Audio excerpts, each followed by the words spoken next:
All right, folks, we're live. Great to see everyone on Friday. Peter, Mary, it's always good to see you. I guess if my name was Paul, we could be a band, but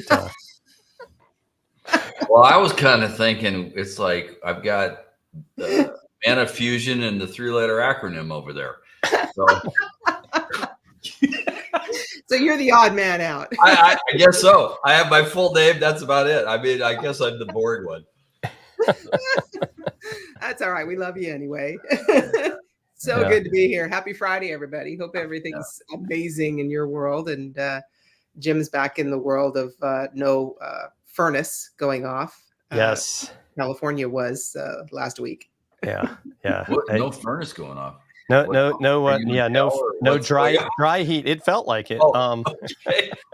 It's a dry heat though, as opposed to the humidity. Yes, as everyone says. Yes. Yeah. I was saying, what is it? Furnace Gulch in Death Valley is going to hit 134. That is crazy. You know, that's about the time you just want to go. I think it's time to move off this planet. Yeah, I think so. If that's the only option you had, I think so. We got lots of options though, even in California. Yeah. So we're here today. We're going to talk about part 3 of creating your digital distribution strategy. So let's kick off the show with Peter and have him kind of give us some guidance of where we're going with this. Well, that's a tall order.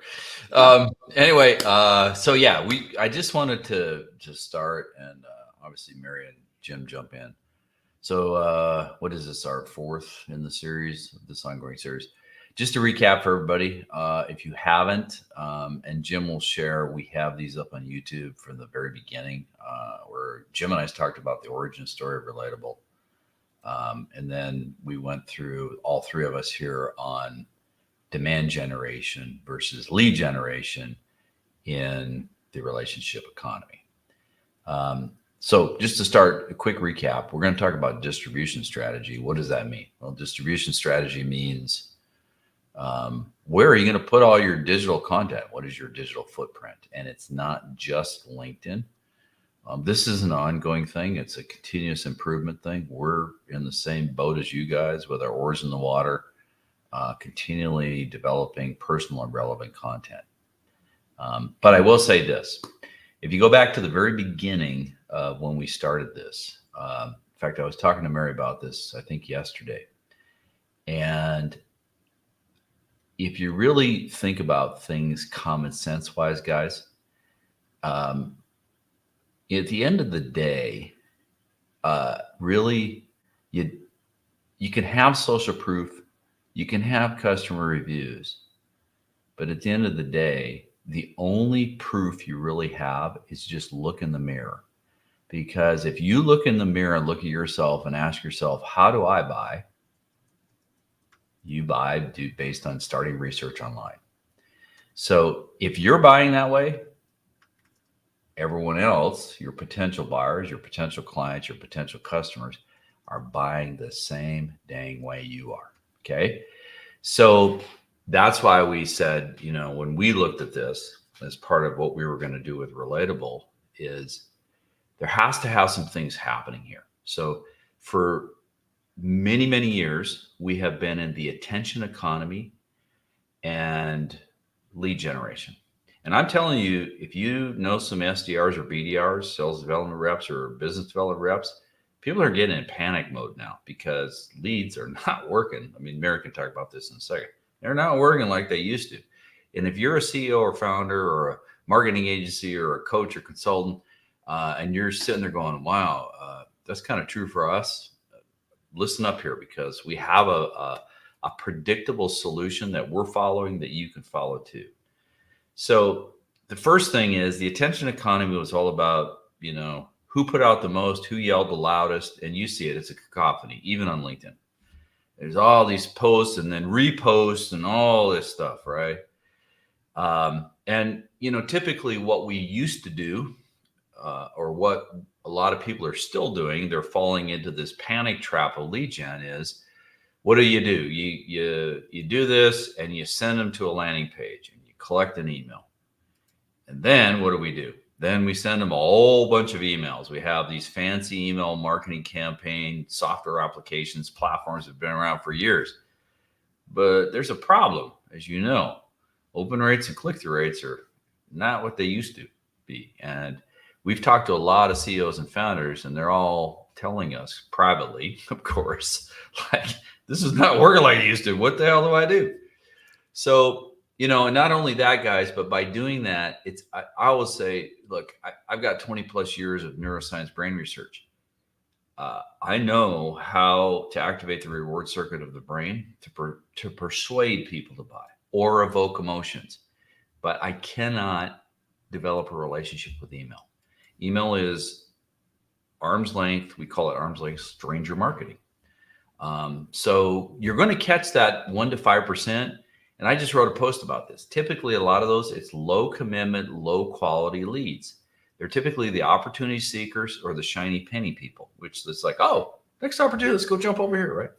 And so, if you really are looking for a predictable stream of good quality potential buyers, you got to move away from lead gen. Now, we'll talk a little bit about some of the strategies of how you phase it over to demand gen. But lead gen, basically, the definition of what we said in the last few shows is you are having a person, a potential buyer, potential client, potential customer, enter your sales process to try to persuade them to buy. The problem is, if you looked in the mirror and you said, yep, I do research, that's where the problem starts, because people do not want to be sold to. Mary, do you have any, or Jim, any comments about that with a BS meter being at an all-time high? Yes, I do. So if we go back to 30,000 foot level, the first couple shows were all about shifting our, and I call it mindset, but we can call it shifting our strategy, shifting the way we think about things. We shift it from lead gen to demand gen. That's what we have. That's the first step we have to take, is switch that framework. Then we can come down. Once we switch that framework and go, yes, I don't buy that way. I buy by doing research. Then we can go into innovation. Okay, if that's the way we buy, what are we going to do? How does this work? How can we actually apply this? And then we went into, that's what Relatable does. You need to start building relationships. You need to actually focus on relationship building versus lead generation tactics and funnels and email marketing and all of that. Today, we get to talk about, okay, how do we do that? The strategy and the tactics of how we do that. And that's exactly what we get into with distribution. That's where demand generation starts, is with your distribution channels. How do you get your content out there for people to actually start building that relationship with you? So that's kind of the mindset of the BS meter. That's been there since, even when I started in chatbots back in 2017. By the time we hit 2018, everybody was like, yeah, I've got my opinion on chatbots. I already know what I feel about that. So I already know what I feel about email marketing. That's where the BS meter just goes off the charts. So yeah, mindset of demand gen. Now we get into the strategy and tactics. Yep. And the only thing I'm going to add is, the definition of demand gen, as we look at it, guys, is you are being invited into the potential buyer's process when they're ready to buy. But like Mary said, this is why we're talking about distribution strategy, because you and everyone else first goes through an awareness thing. Then you go through consideration, and then you're ready. And that covers 100% of your potential buyers, not the 1 to 5% just in lead generation. In fact, studies show if we ever do go into a global recession or US recession or wherever you're at in the world, typically that 5% goes down to 1%. So now you're fighting for even less of a pool of what people call leads. So the only other thing I want to add, guys, is, in fact, I talked about this today on LinkedIn a little bit, is there's a thing called the law of diminishing returns.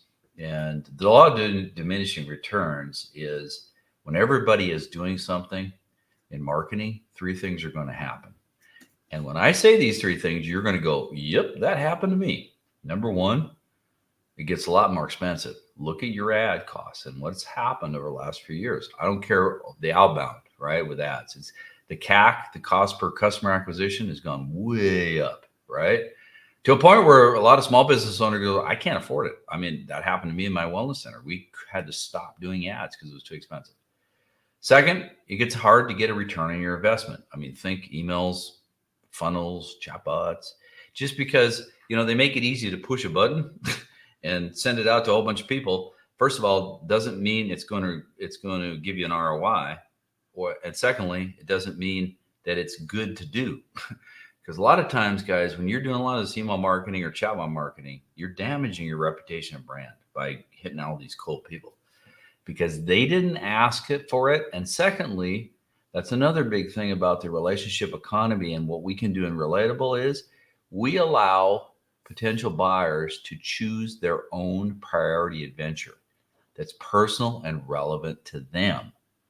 That's how we want to explore as buyers. That's how we want to discover products, make considerations with our competitors, and then finally get into a state of readiness. And the last one, the law of diminishing returns, is you become part of the noise. So this then leads us directly into distribution strategy. So that means, okay, so if you don't want to become part of the noise, you want to get a good return on investment, you want to create a predictable stream of potential buyers, and you want to future-proof your business.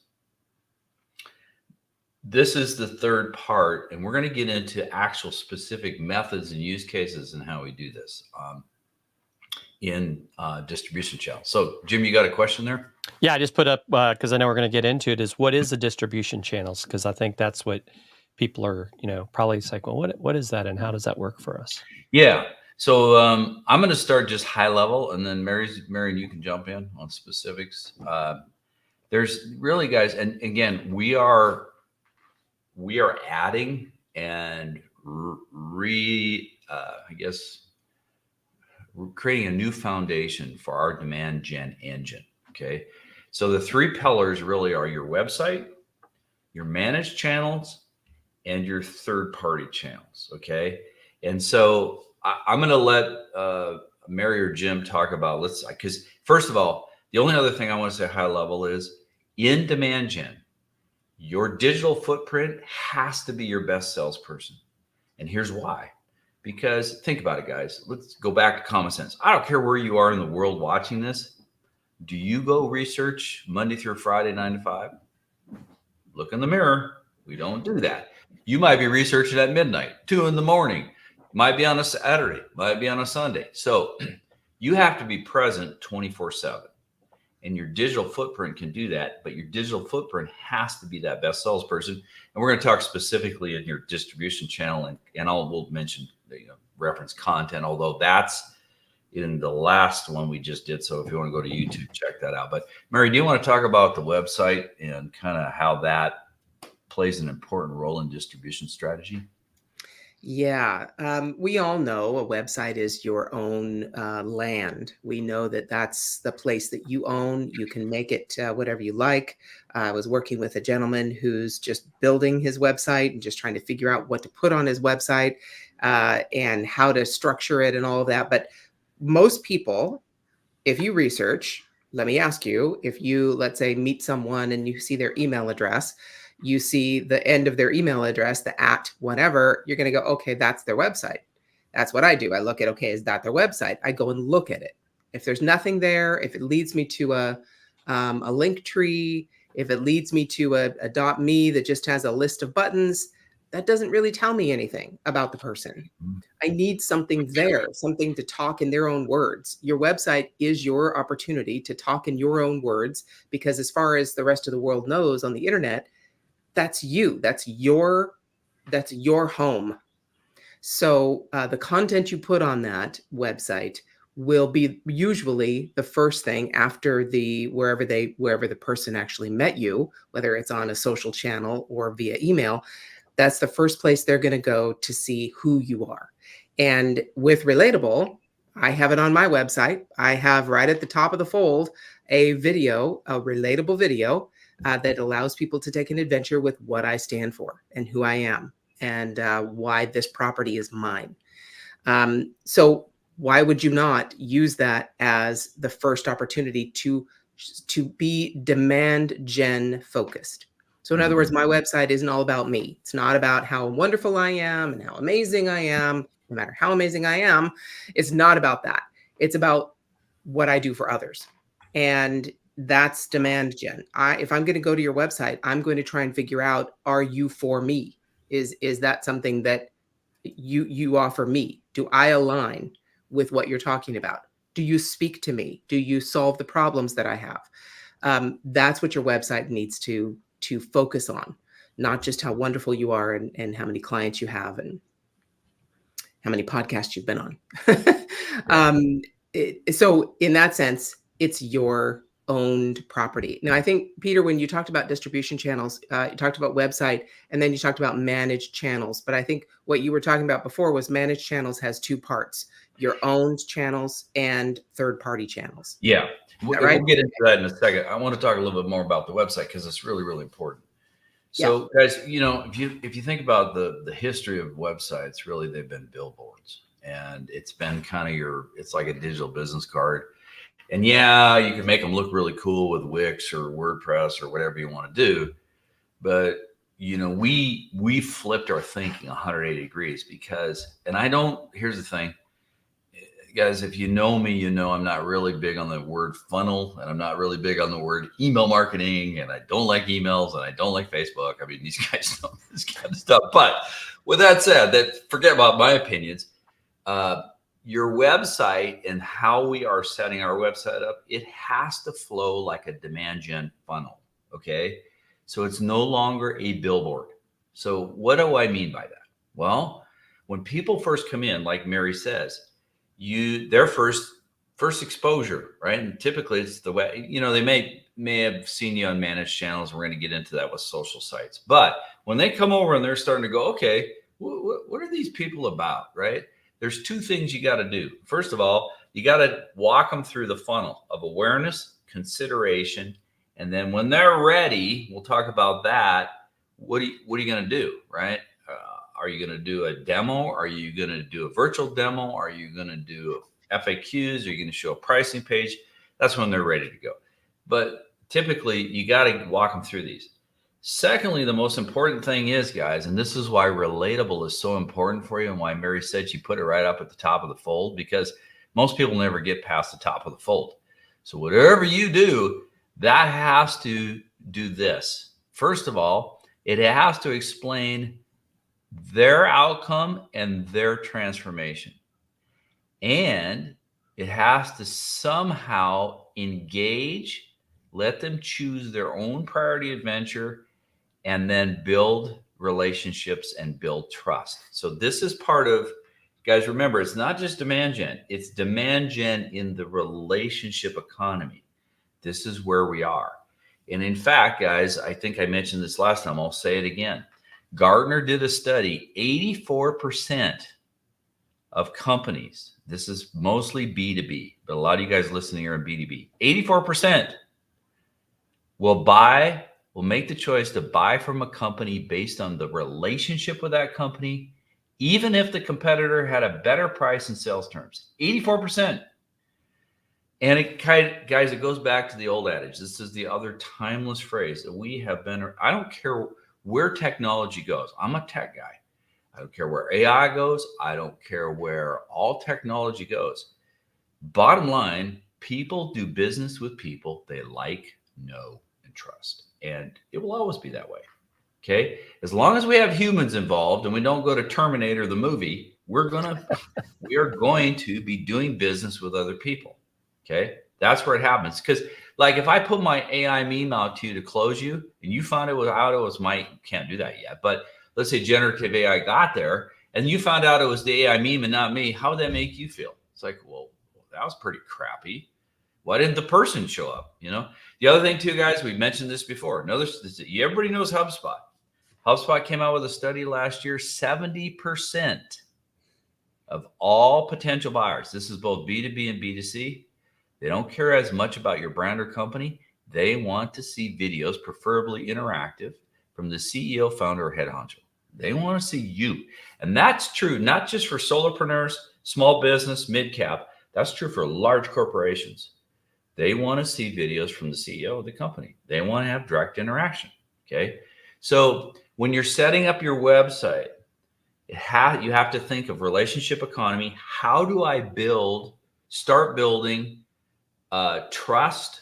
How do I start that relationship process, which Relatable can do because it's interactive video relationships? And then also, how do I start creating awareness and consideration and take them through that demand gen funnel?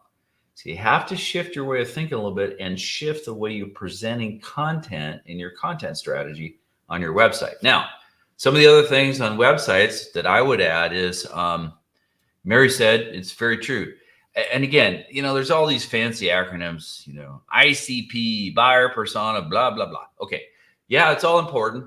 And we defined ICP in the last YouTube video. So go over there to the YouTube site. But the key thing is, guys, it's like Mary said, this is not about you. It's not about me. It's not about Mary. It's not about Jim. This is about our potential buyers. So they have to understand both what's the outcome, what's the transformation, but the third and most important thing is why. Why would they need Relatable? Well, here's why. Because you need to build relationships with your potential buyers, and you need to keep those relationships with your existing customers and turn them into fans. Relatable can do that. Relatable can reconnect them back where they pause watching. Relatable can re-engage based on their answers and their actions, not what you want to sell to them in your marketing message. They get to choose their own adventure journey. And I'm telling you guys, I don't know of any other platform that can do that out there. Not funnels, not email marketing, not chat bots, not even any other interactive video applications. They're going from point A to point B. Yeah, they send you off of different things, but they're not re-engaging and nurturing. So again, guys, it's like you guys know, LinkedIn, Facebook, TikTok, Instagram, right? You can aware, connect, engage through commenting. That's where it stops. You cannot fully develop a relationship on LinkedIn. And I will, anybody that disagrees with me, love to have a chat with you. Because again, I'll say, look in the mirror. So this whole thing is you got to do that. And then secondly, here's the thing. We all know in websites, we want to keep them there, right? So that all the social sites do a good job of keeping your eyeballs there, keeping you rolling. You got to do the same thing in your world too. So how do you do that? Well, think about it, guys. We know nowadays everybody's watching or listening, but there are some people that are still reading. So I'm not saying, hey, Relatable is the only tool you should use and don't use any other tool. I'm saying Relatable is one tool and one framework that is part of your relationship economy and your demand gen strategy. So you certainly should use it everywhere on your website, but you can also have blog posts. You can have your podcast shows. You can have case studies. You can have competitor playbook, all these kinds of things. We talked about that in the last one in the content strategy, but all these things should be there. But here's the key thing. Don't forget, just like when you did blog posts and you put in hyperlinks to send them to other blog posts, make sure it's the same thing. If you're going to do something with a Relatable, send them to another Relatable, send them to a blog. The blog goes to the podcast. The podcast goes to the Relatable. We call this content looping. Look, guys, I'm doing this on LinkedIn now. If you want to see how content looping works, look at my post today. Today's July 12th. Go in there and look, because in the comments, I'm sending them to other Relatables. I'm doing content looping. I want to keep people engaged if they're interested, right? And like, well, what is this Relatable whole thing about in the relationship economy and demand gen, right? So you got to do that on your website too. So it's really, the key thing is, we talked about this content strategy. Awareness is unique point of view and change of perspective. Considerations include virtual demos, use cases, case studies, competitive guides. We covered all that in the last one. And then when they're ready, they want to look at FAQs, product buying guides, pricing, maybe a free trial if you have it, if you're a SaaS company like ours. But that's really the key thing. Give them, because here's the thing. That's the other thing. Gartner and others, it's not just Gartner. There's been other studies I've read. before people get to readiness, they have done typically 70 to 80% of their research already. They've already made up their mind. And typically, even if you're an enterprise level sales, they are choosing you plus maybe one or two others. They've leveled it all the way down. So if you don't show up and you don't produce, think about the relationship aspect and think about demand gen with this demand gen strategy and this distribution content strategy, they're going to your competitors. It's like Mary said, you have an 80s looking website or you have something that looks outdated. I mean, that's the other thing too, guys. Personal and relevant. I said this last time. Relevant means it's relevant to their problems, their outcomes, their transformations, and their relationship with you. But relevant also means it's timely. If you have stuff on there that's 2 years old and that's all you have, and they come to your website, they're going, are these guys still in business? Right? So any other thing, Jim or Mary, to add on the website before we move to the next thing? Well, I do have a comment from Christos that for some reason StreamYard's not pulling it in, but he said what Mary said earlier, he said makes sense, but he wanted to know, isn't the challenge to get someone there? Yes. Yeah, so let's talk about it. Mary, you want to do that? And then if I have anything to add. Yes. And that's the challenge no matter what. That's the number one challenge we all have.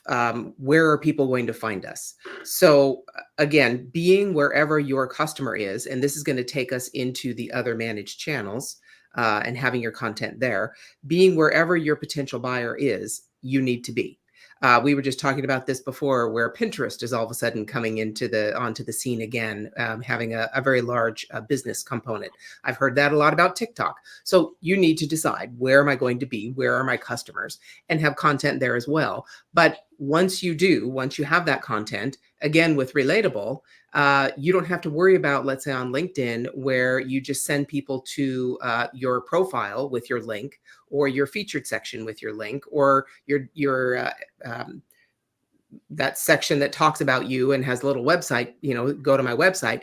You can actually have it on your content without LinkedIn basically throttling your reach by using a Relatable.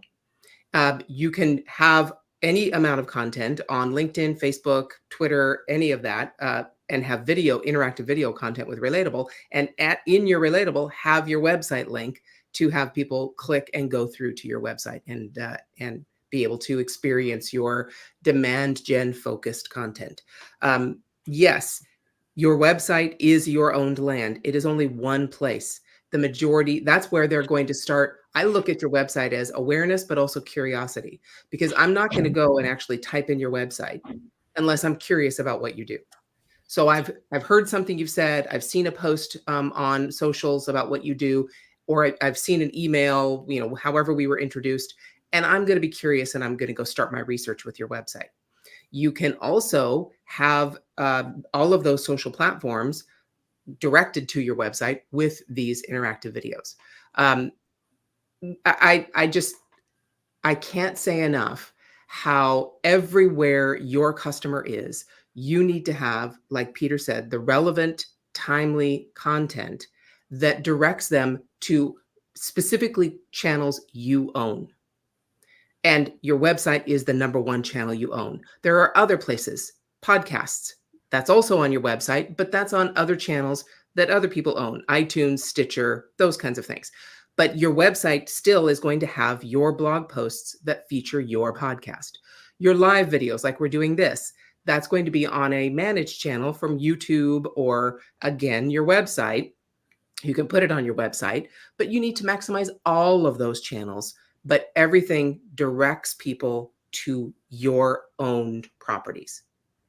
Yeah, I mean, you're really talking, I guess the term would be omni-channel, right? It's like you can't just be in one place, because you don't always get that measure of, are the people that you're looking to connect with there. And I think, going back to what Peter said, it's just so important to think about building relationships. And I think, Peter, we've all heard, this was back before COVID, Cisco said 80% of content would be video, but yet, even though that may be the case, 80% of businesses are not creating video. Yeah, but they will. The thing is, it's one of these things where, these organizations, no matter what size they are, if you start hitting the panic button enough, you're going to make some changes. And all I'm saying, guys, is right now, and again, Relatable, we say this in our post, Relatable, we're looking for innovators and early adopters that want that first mover opportunity. If you can think back to the late 90s and early 2000s when email was there, the only thing I will say that's different about Relatable is when it becomes mainstream, it's not something that becomes a scourge like email has come. It will become an asset to your organization because you're developing relationships. It's about people doing business with people they like, know, and trust. This is why I spent a long time trying to figure out, okay, how can I mimic human relationships in business and in personal life? How can we, what do we do? So that's really the big difference. Mary and Christos, and we'll go into this more, but Mary talked about these managed channels, right? You guys are on LinkedIn. So some of them you own, like Mary said, your podcast you own, right? Your blog posts you own, your relatables you own, your website you own. These are owned channels that you have. Then there's ones that are non-owned, like social sites. You don't own anything on LinkedIn. I mean, look, here's the thing. You can have there's a person I know, she is a very large influencer on LinkedIn. And about a month ago, she has over 150,000 followers. She got banned from LinkedIn for several days. All her content gone. Everything she built for 2 years gone. Now, fortunately, it came back. But the thing is, sometimes it doesn't. Okay. We know somebody. I'm in a community with a fellow from the United Kingdom. He built up a massive following for veterans, over 48,000 on Facebook. He told me it got banned 3 times before he finally gave up. See, guys, if you don't think this could happen to you, think again. It could happen to us too. This is why we're saying, okay, we know what LinkedIn is. We know what Pinterest is. We know what YouTube is. We know what TikTok is, Instagram, any of those, right? We know what they are. They're a place where you can grow your audience, but you got to get that audience off of those social sites. Those social sites don't want you to do this. This is why, for example, here's a relatable example. So you guys know on LinkedIn, right? If you put a link in your post and that goes off LinkedIn, your impressions get dramatically reduced. In fact, some of the content creators I know that have a good sized followings, they're tracking that typically you get about a 50% hit in reach. So here's what we did at Relatable. If you go to Mary's or Jim's or mine, and you'll see it'll either be a Giphy where it's motion for a video, or it will be an image. And we say right in there, tap or click on it. Now, the thing you guys should know is globally on LinkedIn, about 88% of all LinkedIn are on their phones. They're not on a desktop, guys. So you really need to design your mobile content, your content to be mobile. It's got to be, I think it's 45 characters or less, and it's got to be short. They got to be able to scan it. And that also affects people's their ability to engage with your content if you're not making it mobile friendly. But what I was going to say is, if you tap on one of our GIFs or the image, Relatable pops right up over LinkedIn. There is no link to go away. There is no impact on the algorithm. We did that on purpose because we didn't want you guys to be penalized for using Relatable. But even more importantly, we want to, when they do that, we want them to come into your Relatable world outside of LinkedIn. Now they're experiencing you. They're seeing you. They're talking to you. They're interacting. They're answering questions. They're doing in-screen actions. And so, the thing is, that's why I say, and I've talked a lot about this. I just wrote a post 2 days ago. Passive video is a status quo trap. Why? Because you have passive viewers. Passive breeds passive. So I don't care what these people are telling you out there. They're going to watch your video. They may engage with you, but look, what are you going to do? How are you going to get them off that rented land? That's why Relatable is not passive video. It's interactive video. It has all the benefits of familiarity of passive video. But the one, I said this before, the big thing that people are looking for, your potential buyers, they want to choose their own priority adventure that's personal and relevant to them. Passive video cannot do that. Just like email marketing cannot develop relationships. So if I say, look, good videos, passive video, great videos, interactive video, but legendary video is interactive video with relationships. And that's what we're trying to achieve. We're big students of Christopher Lochhead. You got to be legendary. You got to be different. You have to do something that really fosters that people do business with people they like, know, and trust. So that's the managed channels. Mary or Jim, did you have anything else? We're going to get into third-party channels here in just a minute. Any other comments or additions? Well, I would just say that I think what you hit on is so important with these channels and with Relatable is you're able to put this message and interact in places you've probably never really interacted before in building relationships. Yeah. And that's one of the reasons why, like Peter said, this is really something that, if you don't get in now, you're going to wish you had, because this is the ability to do something innovative, different, and it's going to help you grow not only your business, but your relationships. Because how many people go to these networking meetings and you really don't have anything to leave the person with, and you hope, right? You hope that they might get back to you. And how many times do you end up, you never meet these people again, and all they're doing is passing out business cards. So I think that's where this distribution channels and strategy are so important. Yeah. And the thing is too, I always talk about, hey, in my company, and these guys know, because I always talk about, you got to eat your own dog food. And the thing is, I have fun doing these relatables now. When I first came on, because I hadn't done a lot of video, and I was like, what do I say? Well, I've talked to some people that are, they're analogs like all of us. And as soon as I mentioned, hey, you can use SmartScript with artificial intelligence, and you put in your little topic, it writes your script for you in Relatable with interactive questions. And the people go, oh my God, that's exactly what I need, right? Well, the thing is, it gets them started, and then they can edit it. And before they jump on, there's a teleprompter inside Relatable, and you record your video.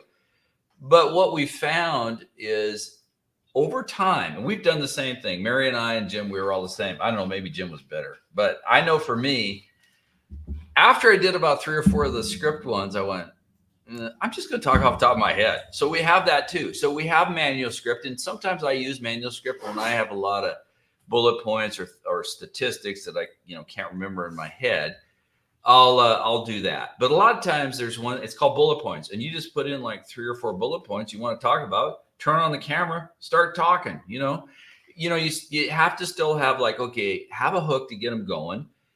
You can add some questions in there if you want to, but a lot of times bullet points are great for Relatable, for awareness, because in awareness, I always tell people, if you're dealing with a company like ours, where we're not compacted. When I talk about compacted, I talk about chiropractor can use Relatable.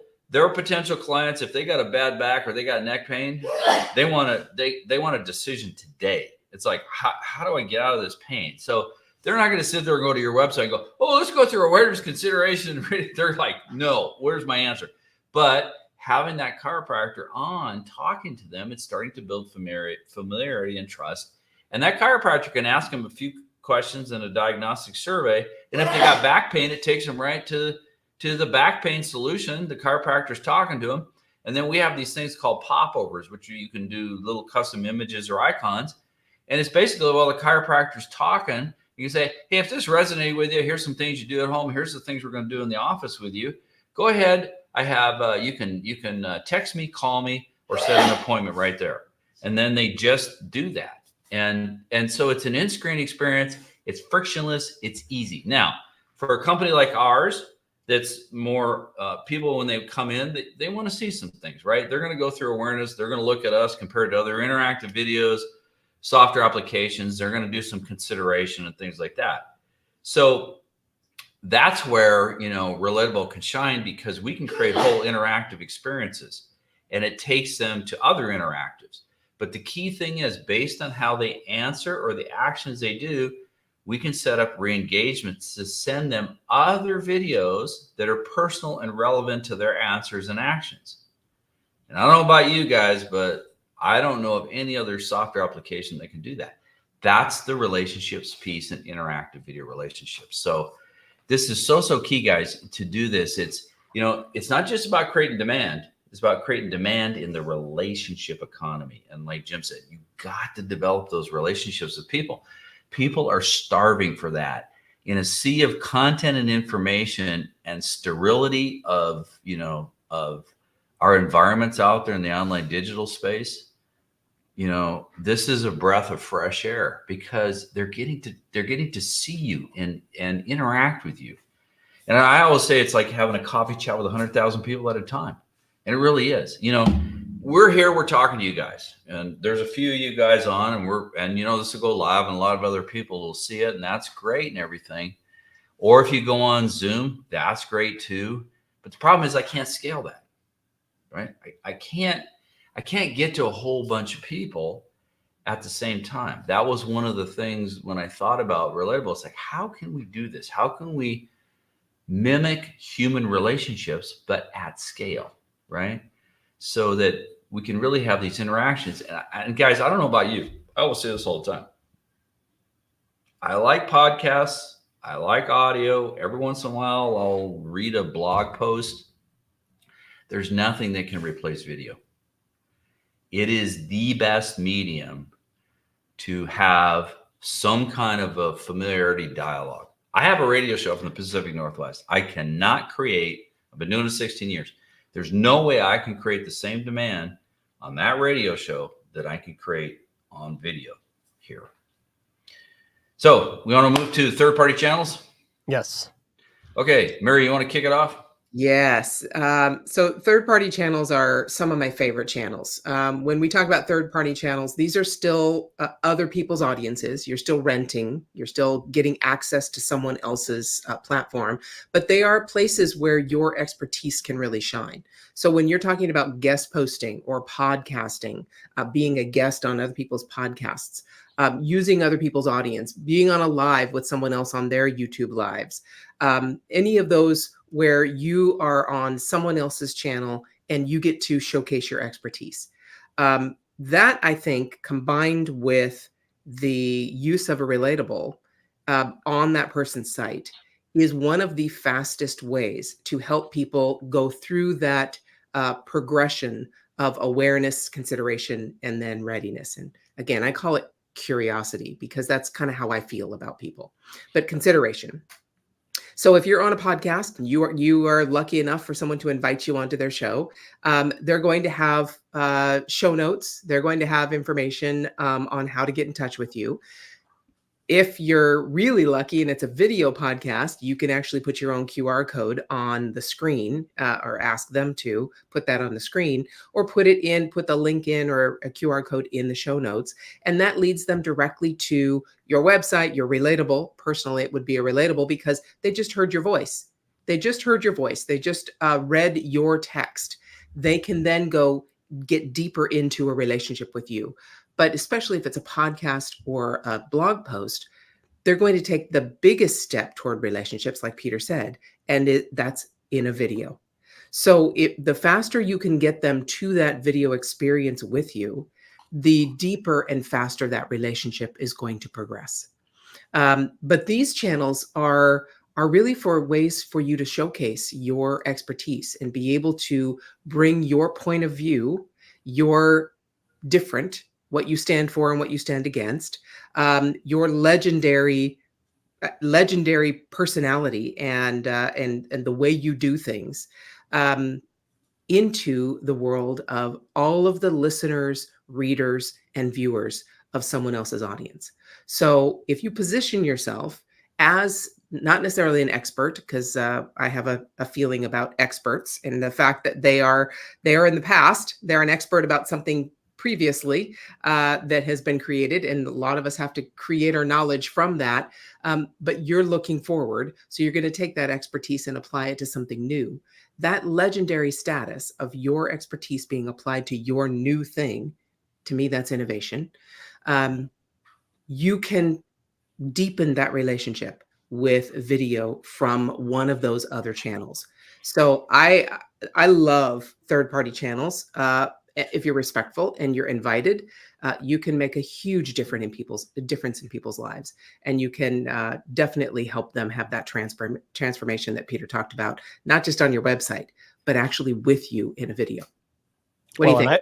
And I think, Mary, too, to your point, and this is the beauty of how easy it is with Relatable, and Peter and I have been talking about this a lot. If I had been using Relatable when I was on your podcast originally, I could have said a Relatable could have started out like, hey, thanks for watching me and Mary today on CEO Mischief.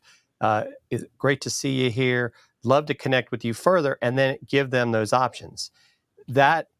Even that personalization, right? I mean, I basically just said the video script right there. Mhm. And at the end, I can have my giveaway or whatever without having to give the host, 15 different links. It's like, hey, just have them go here and they're going to learn all about me. And I We're think doing that's that very now. powerful. Yeah, we're doing that now. Any podcast I'm on, most people who are savvy to this, they already have a landing page. You can do typically what people do is a special landing page. They take one landing page, they create it, then they just duplicate it for each podcast they go on with their things, their lead magnets, their information, whatever that is.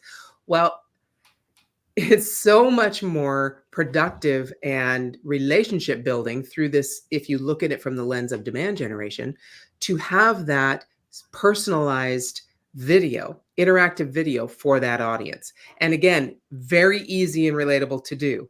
You can take that initial video of thank you so much, that personalized part. Thank you so much for joining me on Jim's podcast today, or whenever you're listening to this. Thank you so much for joining me on Jim's podcast. I really had a blast talking to him about XYZ. I would love to share with you more information that I shared on the podcast for you to download this thing or go to this place or get this amazing piece of content that I talked about. So all you need to do is click the link that's applicable to you. And then the rest of that is all standard for all of your podcast shows. But all you do is record your initial personalized part, and you send people to all the normal places that are now your owned sites, your own content, your own distribution channel. It's a beautiful way to deepen that relationship. So yeah, if you'd have had it on my podcast, well, we can add it to the show notes. Let's go. One thing I want to add to you guys, because this is something that is really, really important for people to realize what you can do with Relatable. There's two things. Number one, in fact, I was talking to Jim about this yesterday. So I'm starting to send, and you can knock these out in 3 to 5 minutes. Let's say you have a key person in LinkedIn that you really want to make an impact and talk to, right? Well, what you can do is you can open up the camera and just say, hey, I really thank you for being a connection. I thank you for your comments. I really appreciate the things you're doing. And I'd love to talk with you about this, this, and this as it relates to some benefit possibly that, might be helping you. And if you'd like to go ahead and set an appointment, you can have the popover right there and they can just tap on it. And by the way, you can put these in LinkedIn DMs. You just copy the link, you pop it in, and it shows the image, the thumbnail image of that. And you tap in the image and away it goes right in your Relatable. So that's one way. The second way, so building off of third-party channels. And this is something that others don't have that you can have with Relatable. So I don't know if you guys have ever heard of the term dark social. Dark social is not dark web, okay? Dark social is the private message sharing of content, product, and service recommendations. And I don't know if you guys realize this, but up to 80% of all content sharing and product and service recommendations are done through private messaging, through dark social. So think about the use case example with Jim being on Mary's show. He does an interactive, but then at the end, he says, hey, if this is something you listen to my show, if this is something you thought was beneficial and you really like the content, go ahead and tap here. Now they'll tap on, there could be a little icon right on the screen that's a text icon, and it will take them right into their phone contacts database, carries the link forward. They choose who they want to send it to in their phone contacts database, put in their little text message and send it out. And now Jim's show is being shared through other people's phones to other people that they know, like, and trust about the content Jim had. Think about that. Now, one of the big things about that, because that person did it through their phone to another person's phone, that's the phone-to-phone plan, P2P, that costs you this, $0. You could build your entire audience off of doing private messaging. So you can do it through email, you can do it through WhatsApp for your international customers, but you can also do it through text. And imagine having that capability where, you know, if there's content people like, or they want to share it. Here's another example use case. Let's say you're a larger business and there's a committee that has to make a decision on a particular purchase. It might be an enterprise software that's $500,000. Well, wouldn't it be cool if you could put in the video after they went through all the stuff, or whichever video, hey, if you need to share this with the other decision makers, go ahead and tap here. You can send it to them through email, through text, through WhatsApp. Again, that's the dark social. That's the private messaging. But that is a third-party strategy, because you're building off of other people's relationships and audiences. And think about it this way, guys. If you get a text or a WhatsApp from somebody you don't know, what do you typically do? Block, spam, get out of here, right? If you get a text or a WhatsApp or an email from somebody you know, and they're recommending you watch it, what do you think you're going to do? Well, yeah, I'm going to at least check it out, because I know Jim, I know Mary, they sent this to me. Yeah, I'm going to check it out, right? So we give people that ability. That's another third-party channel. And I will say, probably that is one of the most powerful channels you can have, because it's friends sharing with friends. So any other comments, guys? Well, we got a big post here from Michael. Oh, Michael Holt. Yeah, he goes, I love Relatable. Just started to learn how to use the app and have begun the process of connecting with my target customer. It's so exciting to have this media vehicle and the expertise of the leadership team that is on the show right now. It's amazing. I get so excited to figure out what I'm going to do next and how I can use this to help grow my business. Thanks, Peter and team, for all you do. And so thank you for those kind words, Michael. And we know. Thank you, Michael. I appreciate it. Yeah. You know, it's, and Michael, you and I were, I guess, we were messaging or emailing each other the other day. You know, I like to talk to, and Mary and Jim handle a lot of the, you know, both partner program and things and the affiliate, but I like to talk to a lot of you guys as we're, you know, these are innovators, early adopter. Obviously, you know, Michael, he sees the vision and he's using it for the benefit of his business. And you'll see some video posts that he sent last week, this next week out on our LinkedIn channel. But one thing, you know, that was the other thing that I really wanted to do for all you guys in Relatable. I look at it like Excel, right? We all know Excel, right? Excel is kind of like you come into Excel and you can add up some numbers and maybe do some averages and little things like that, right?